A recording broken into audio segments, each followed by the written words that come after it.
Y'all want to put your phones on silent? Phones on silent? Anybody have their phones on silent? You all ready?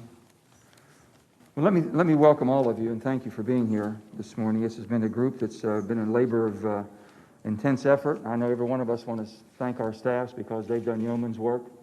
And as you can see, we have with us a bipartisan, bicameral group of people who have been working diligently for the last 30 days or more, trying to get to a conclusion and a template, if you will, or a framework. Because this is COVID emergency relief framework. Is exactly what it is. Take your mic off or your mask off. You can't hear me?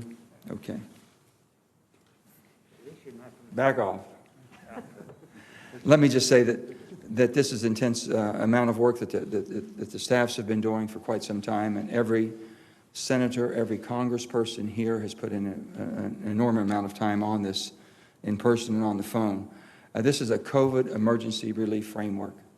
We've worked in the best interest of what we believe is great for our country, it's good for our states, and we can all go home knowing that we have worked diligently to make sure that the unemployed, the small businesses, the state and local funding, student loan forbearance, everything that's going to come to a halt in December because of the timing, that's not going to happen. So we're battling COVID-19 more fiercely now than we ever have before. We recognize that. It's inexcusable for us to leave town and not have an agreement that we can come together and not show that we can work the way the Senate and the way that Congress was intended to work in a bipartisan way. It's not the time for political brinkmanship. You'll not see any of that here today on this stage. And we're going to intend to move this forward after months of failing to act for one reason or another. We're not blaming anybody for why they haven't come to an agreement. It wasn't enough, it was too much, whatever. We know what's necessary right now in a timely fashion. Our bipartisan, bicameral group, as I said, has worked over the past month.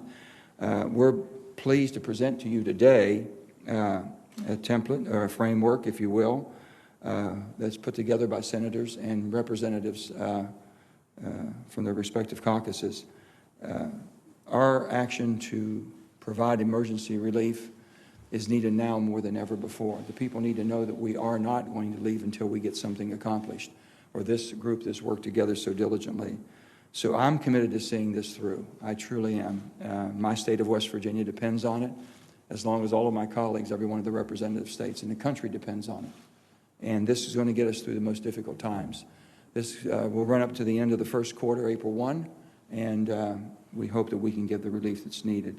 So without further ado, I'm going to call now if my dear friend Susan Collins would come forward for a few words. Susan? Hey, Joe, when the chart comes, why don't you get back up? I will. We'll have, the charts are being printed, and the charts will be here in just a few minutes. We'll come back and make sure, and we'll make sure you all get a handout before you leave too. Susan? Thank you. Thank you. First, I want to salute everyone who has joined us today. We have worked very hard to put together a $908 billion framework for COVID relief. We've worked night and day throughout the Thanksgiving recess because we recognize that families all across America are struggling, that businesses are closing, that hospitals are overwhelmed. As we deal with this second wave or third wave of this pandemic, it is absolutely essential that we pass emergency relief.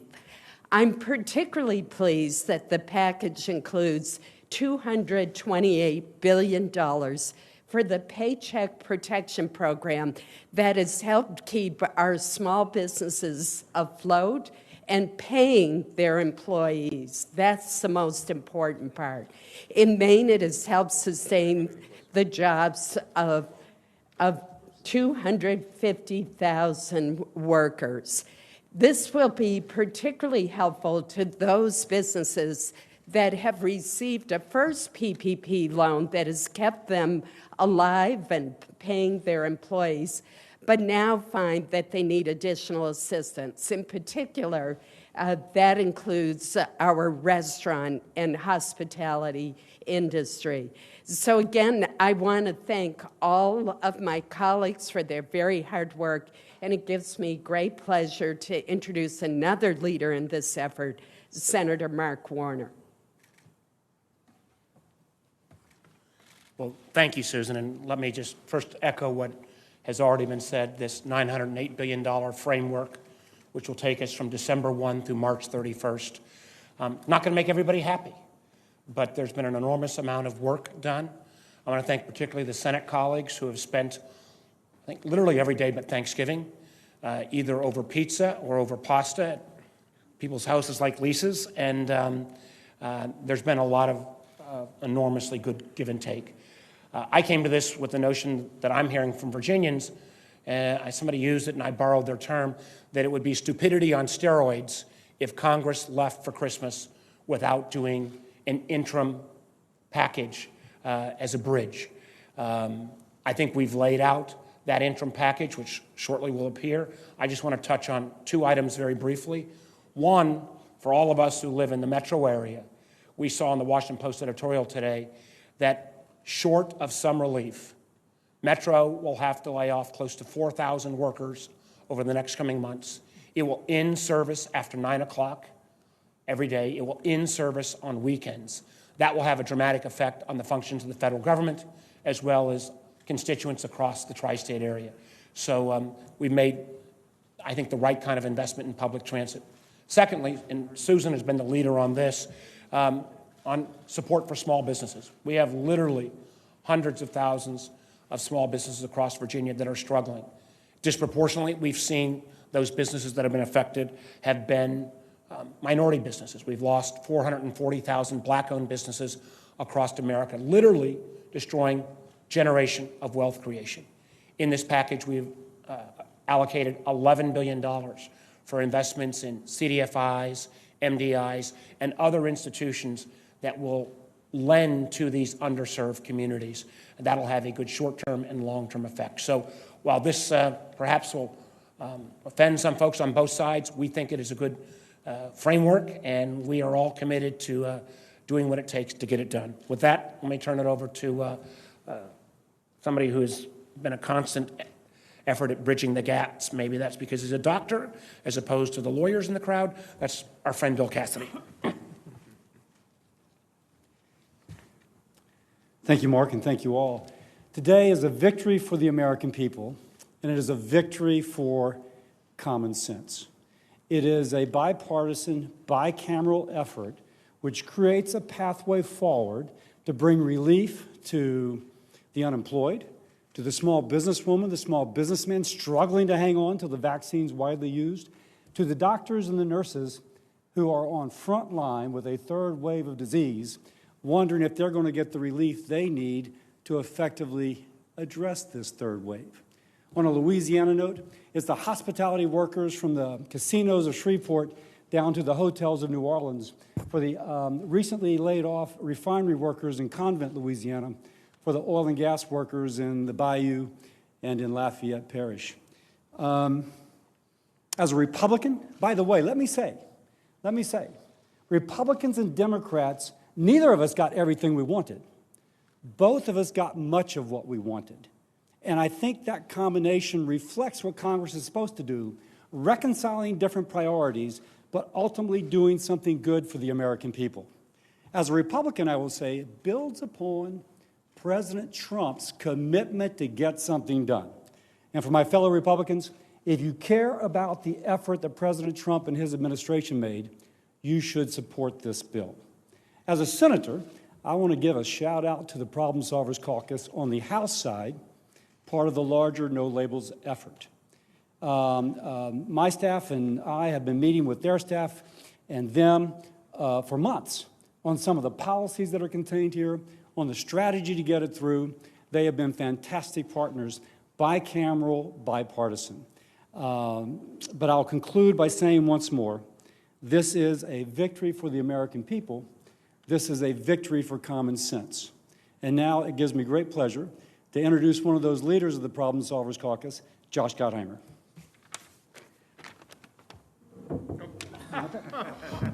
You want Funny. That's really funny.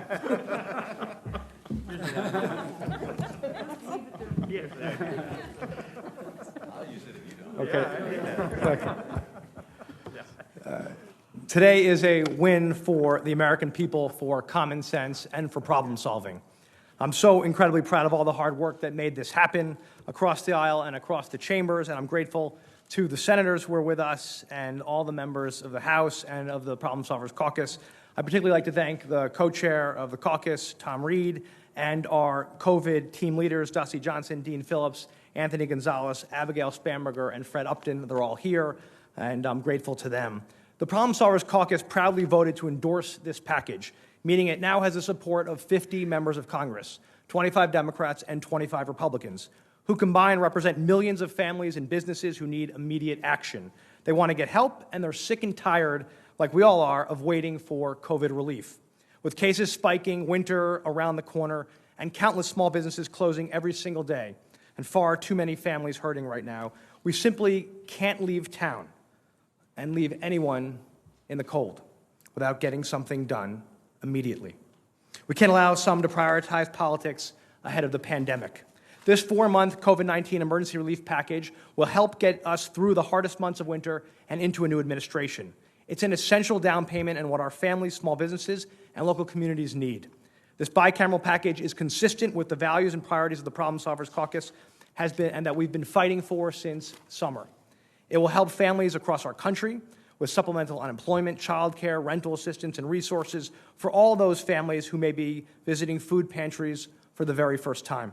It includes significant investment for our state and local governments of all sizes, with revenue loss, COVID-19 expenditures, food insecurity, mass transit, and K-12 education.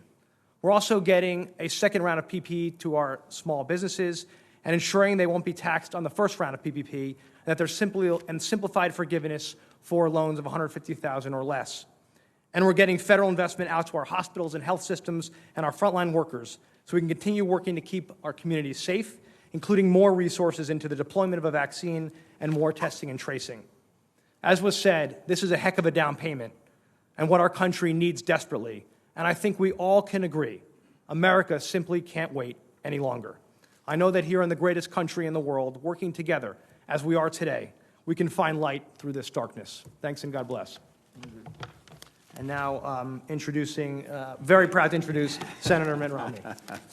Thank you, Congressman.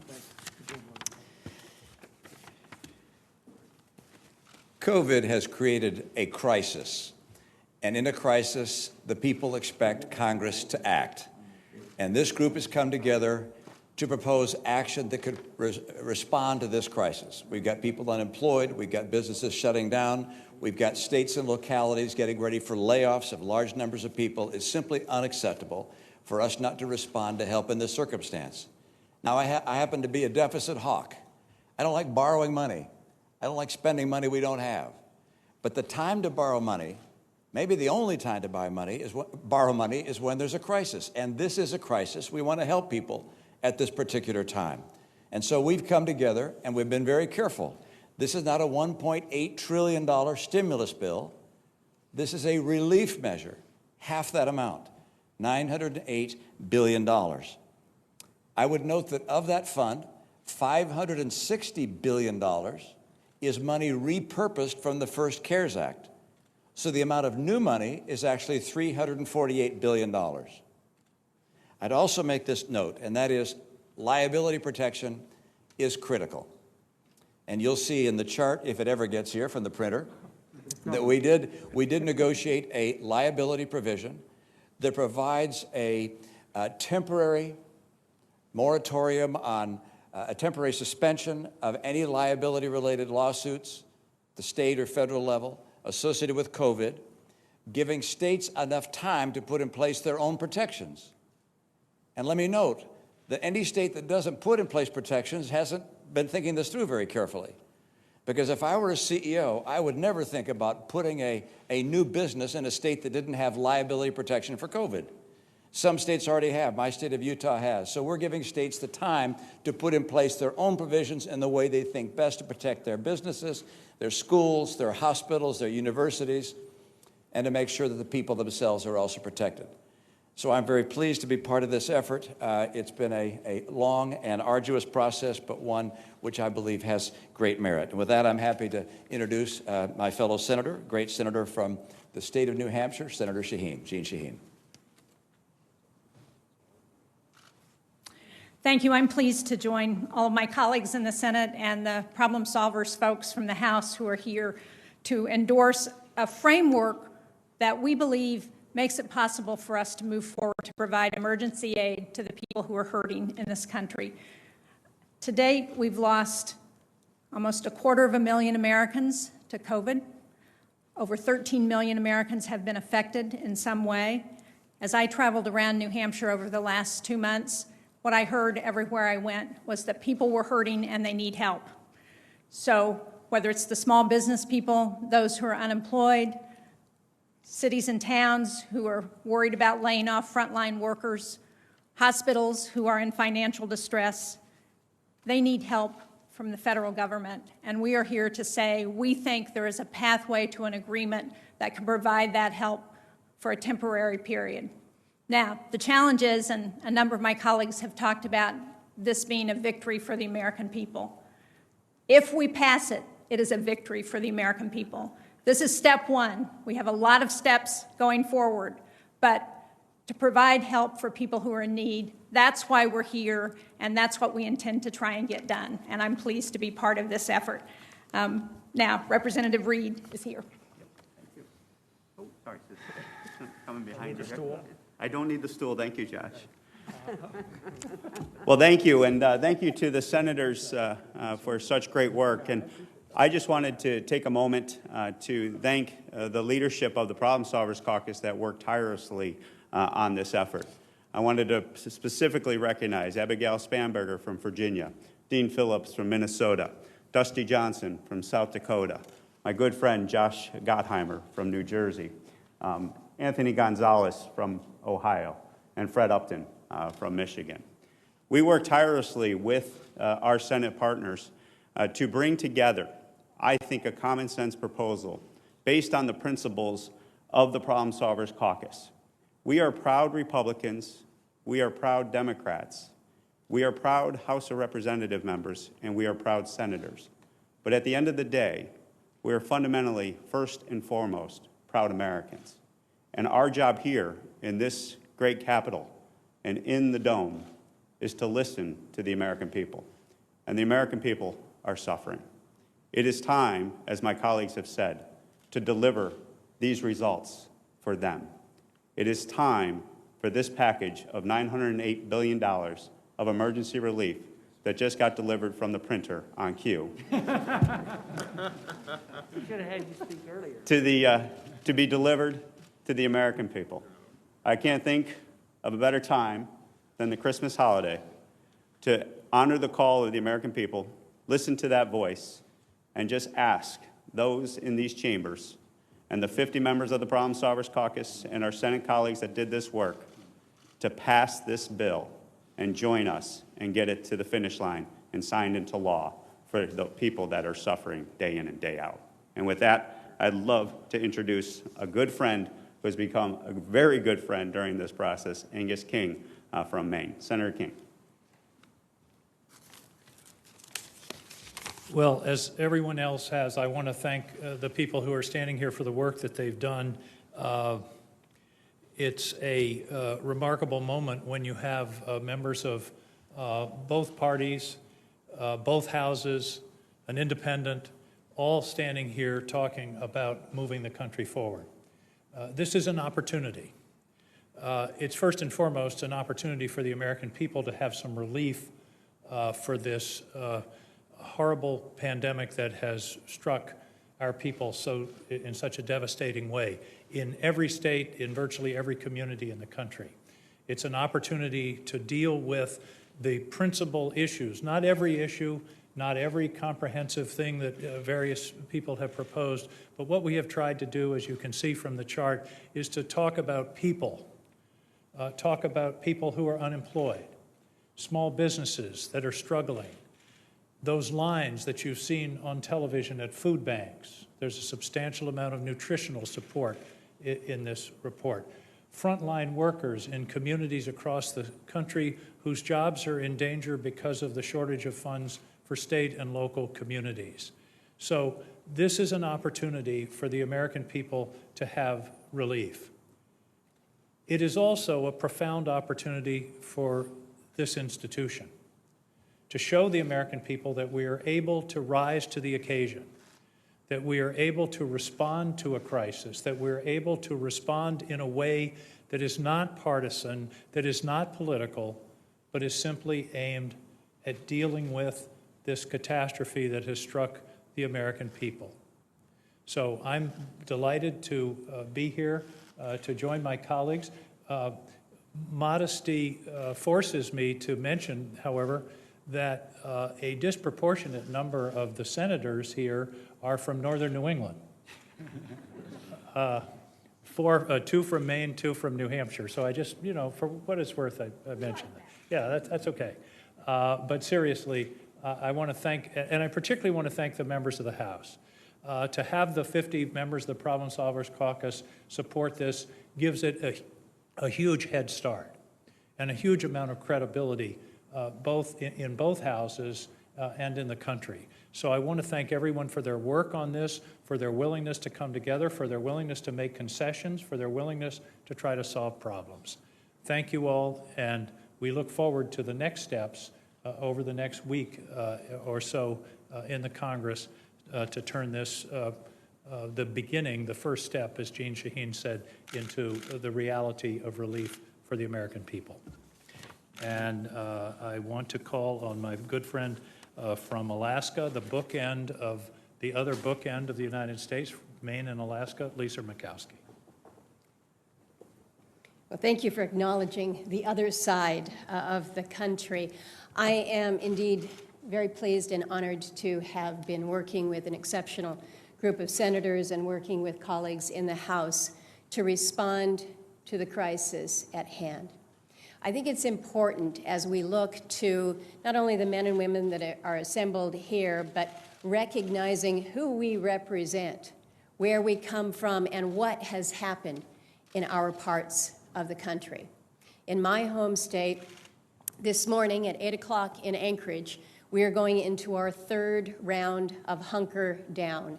Basically, we're shutting down the businesses, the restaurants, the bars, the hair salons, the gyms, basically what happens in a day-to-day life for the people of Anchorage. And what that then means to them as they're going into a pretty dark and cold time of year with job loss, with insecurity as it relates to food, with insecurity as it relates to not only their schools and their jobs, but whether or not they're going to be able to stay in their home.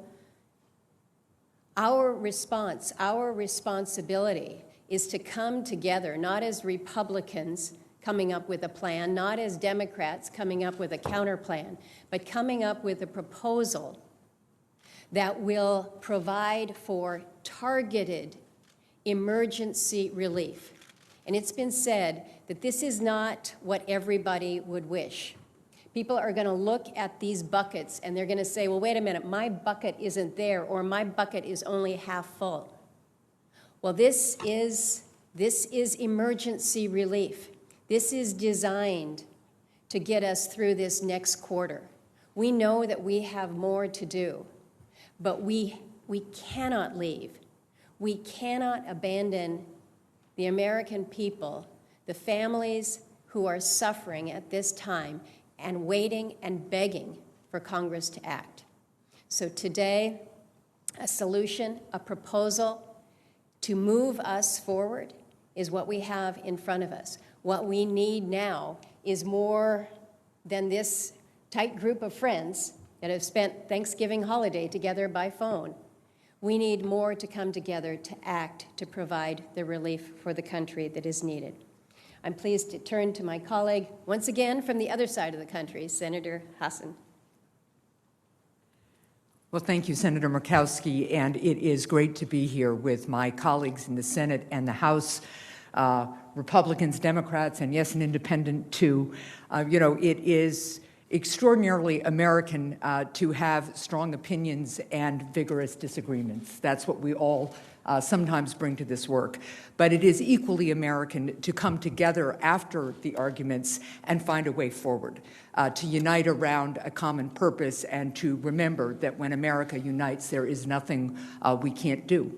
And we are in a moment where we are hearing from our constituents from all walks of life about the importance of coming together to get people the relief they need to get through this winter at a time when we are seeing cases spike, hospital beds full, our frontline workers, especially in healthcare facilities, exhausted, frazzled, and worried that somebody will come in for care and there will not be room for them and they will not be able to do the jobs that they are trained to do.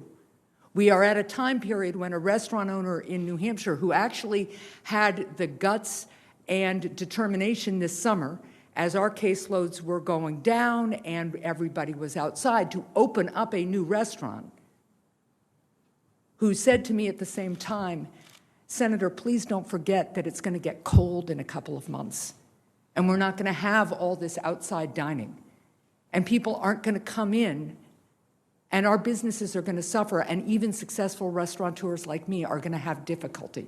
You need to do something. The weekend before Thanksgiving, I was up in a very small town in the Mount Washington Valley to help distribute Thanksgiving food boxes and packages in an outside food distribution center.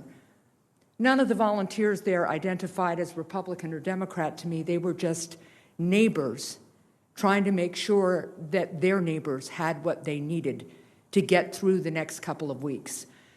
And one of the things that stuck with me was one of the organizers of the food drive said to me, Senator, please don't judge the people who come here by the cars they're driving. They were coming up in cars, the food was being handed in. He said, we go out of our way to keep the client's confidentiality because people are proud and they have never been in a food line before. And he said, you can't judge them by the car they're driving because this pandemic has hit everybody in unexpected ways. I think that's what we need to remember right now as we come together to do the will of the American people. This pandemic has hit everybody in unexpected ways, and our job is to come together in Congress and as a people to make sure that we can get through some very dark days ahead with the understanding and hope that we're going to get through this pandemic and be stronger on the other side. Thanks all. Let me just say that the charts have arrived. We're happy about that. I want to reiterate everything that's been said here because I can tell you we have an awful lot of our colleagues, not just in the Senate and not just in our respective caucuses of Democrat and Republican, that have a deep, deep desire of getting something done and get something done before we leave. So this is just a representative group that we have here. I know Congress has many more in Congress, both on the Democrat and Republican caucuses, that have a desire to get something accomplished. This is a framework, as you can see. We have tried to address every need of the neediest in our country, and all of our states have it, and you can see the categories that we've gone over. We'll be working diligently now to put something together as quickly as possible. I remind you that basically within the next 2 to 3 weeks, people start losing that lifeline, and no fault of their own. We're going through the most difficult time, I believe, that we've ever had in this COVID pandemic, and that's the next quarter, the first quarter of next year. With that, we'll open it up for questions you can ask. Say one thing, Joe? Yeah, real quick bit. You know, sometimes an image is better than what people say. I'm standing back here, and I saw a bunch of Mardi Gras beads. Mardi Gras is canceled in New Orleans, and I'm told they're considering canceling in Mobile. Think of how many people make their living off of that 3-month period of parades. That's when our unemployment lists for. And by the way, it's not just the person who has the Airbnb she's invested in New Orleans. It is the airline folks who are sending people into New Orleans to do it. It's the seafood folks, the lobster people who are shipping it down to Louisiana in our wonderful restaurants. And did I mention K-Paul's closed its doors forever? So if you will, this is almost a metaphor for what we're talking about. Mardi Gras is canceled. We must do something to support those folks whose livelihood has been at least temporarily destroyed. Go ahead. Yes, ma'am. Senator, how quickly do you want to move here? When could we actually see a bill that is ready for a vote? Well, we've worked diligently on that, and we would have one ready very soon. I mean, we can put one together. We have to do something before the next 2 weeks. We have to. And have you gotten any assurances from Speaker Pelosi or Leader McConnell that they will put this on the House and Senate floors for a vote? We have not had assurances from them on that for a vote, but I think the American people will put the pressure, showing that there's a group of us coming together that this needs to be done. This is the only group that's made an effort that they've made right now. This is the only group that's come together in such a large gathering and many more people involved. So we know the needs there. We're determined not to go home until we do something. So it's up to them to work with us. We want to work with them. If they have other priorities, please let us know. But right now, we think we've covered an awful lot of the areas of concern. I'll go here, then I'll come back here.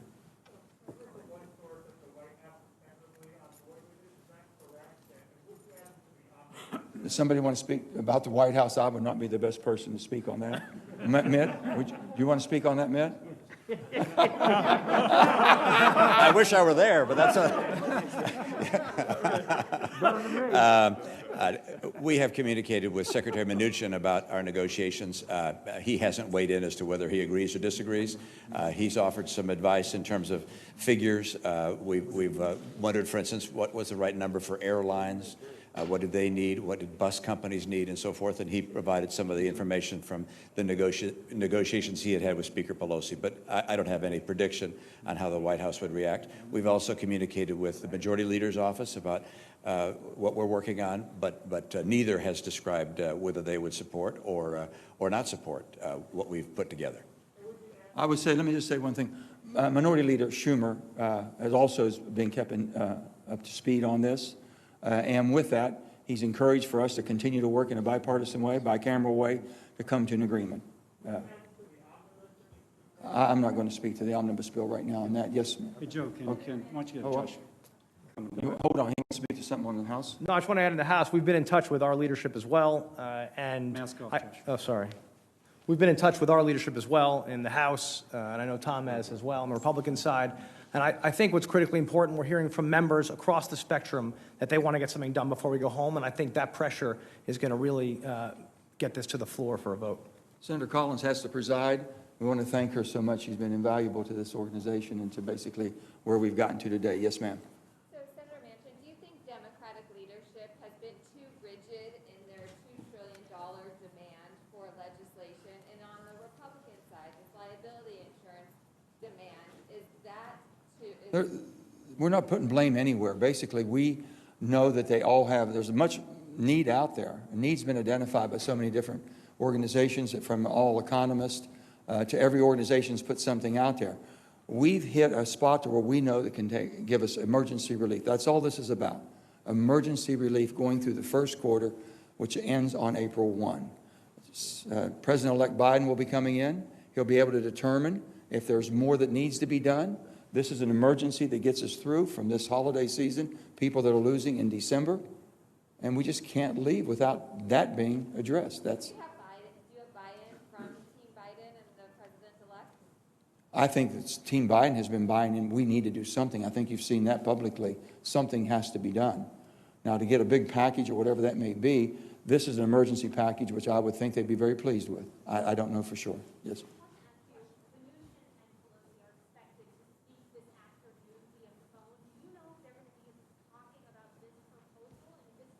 Mark, do you know anything about that? Well, I have to rush back to a banking committee hearing where Secretary Mnuchin is appearing and tend to ask him that. Like Senator Romney, I've had a number of conversations with Secretary Mnuchin, and I know a number of these areas. He's, again, not saying he's saying for the administration, but has helped us drill down on some of these numbers. But I think we're Yeah, we'll wrap it up now, but as you can see, a lot of work has been put into this. We're working diligently to have a bill ready as quickly as possible. Pardon me? Oh, yeah, you saw the unemployment, right? Okay. Let me make sure you understand what we're going to go down the chart real quick, okay? You have state, local, and tribal governments, 160. You've got additional unemployment insurance, that's $300 for 18 weeks, $10 billion a week, that's $180 billion. And it includes gig workers. Yeah, that includes all the gig workers and people that basically that we covered under the first CARES Act. Retroactive December 1 if we don't get it done until the second or third week of December. And then everything else as far as the money that we have for Paycheck Protection Program, and you see idle restaurant stages, deductibilities, everything that we've been trying to make sure that we haven't missed anyone. Community leader support, which has been great. Transportation, airlines, airports, buses, mass transit, Amtrak, vaccine development, distribution, and testing and tracing, and that's going on now. And if more is needed there, we'll make sure that there's enough, sufficient amount to take care of that. Healthcare Provider Relief Fund, we know all of our hospitals, especially rural hospitals, we have set-asides for rural so they don't get left behind. Education, we have a tremendous need in education. Student loans, basically forbearance on student loans. Housing assistance and rental, we know what people are going through there. And then when you look at that, we have nutrition, and we're talking about nutrition and all forms of nutrition. Feeding people that don't qualify for SNAP, feeding people that basically you're seeing in line now, and not judging by the car they're driving, but basically by the mouths they have to feed. So we're looking at everything we have. Child care, broadband, we know is a tremendous challenge for all of us. And opiate addiction continues to be rampant in my state. It exasperates, unbelievable what's happening. So we've hit everything there, and we acknowledge that federal liability has to be one of the things we consider and do and make sure we do it right. With that, I want to thank all of you. You can ask any questions you want. Some of us will hang around, okay? Good job.